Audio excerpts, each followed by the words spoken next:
मयूरभंज जिले के बारीपदा स्थित स्वरूप नगर गायत्री शक्तिपीठ में माताजी भगवती देवी शर्मा की जन्म शताब्दी के अवसर पर जिला स्तरीय महिला जागरण सम्मेलन आयोजित किया गया, जिसमें 200 से अधिक महिलाओं ने हिस्सा लिया।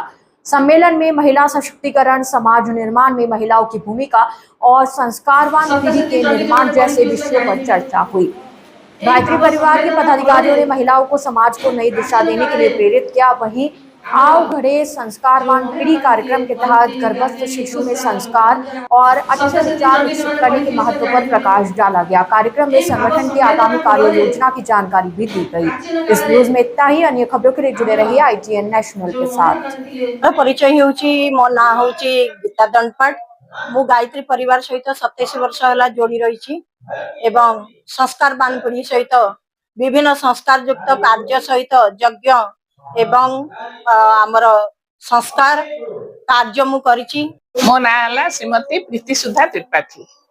आज आपनकर कार्यक्रम मुख्य उद्देश्य पूरा डायरेक्ट करके या दीटा लाइन मुख्य उद्देश्य हला हमें निज को परिवर्तन करिबा, परिवार को परिवर्तन करिबा एवं समाज को किछि हमें आम कर्तव्य एवं आमर स्लोगान माध्यम रे किछि हमें मेसेज दबा, जहा द्वारा कि समस्त मन भितर गोटे परिवर्तन आसीबो।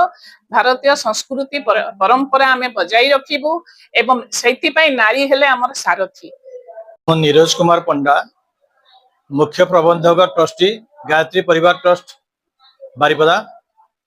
आज आमर जिला स्तरीय नारी जागरण सम्मेलन आरंभ होइछि। एठारे समग्र मयूरभंज जिल्लारू प्राय 200 गायत्री परिवार कर्मकर्ता विशेष करी नारी माने एठारे योगदान करिसंती एवं आमर शांतिकुंज हरिद्वार निर्देश क्रमे एवं तांकर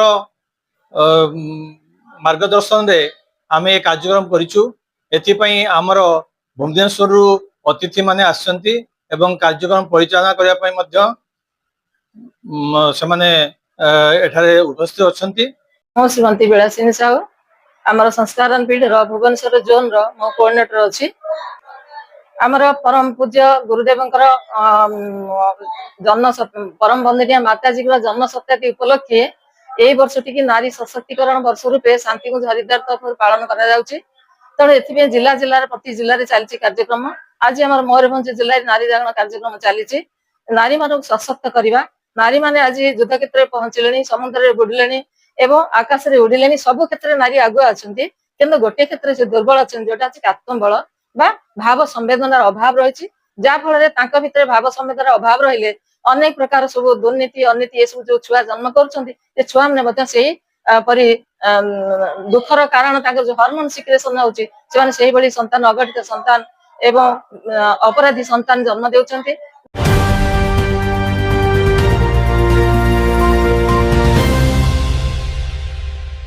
ITN National।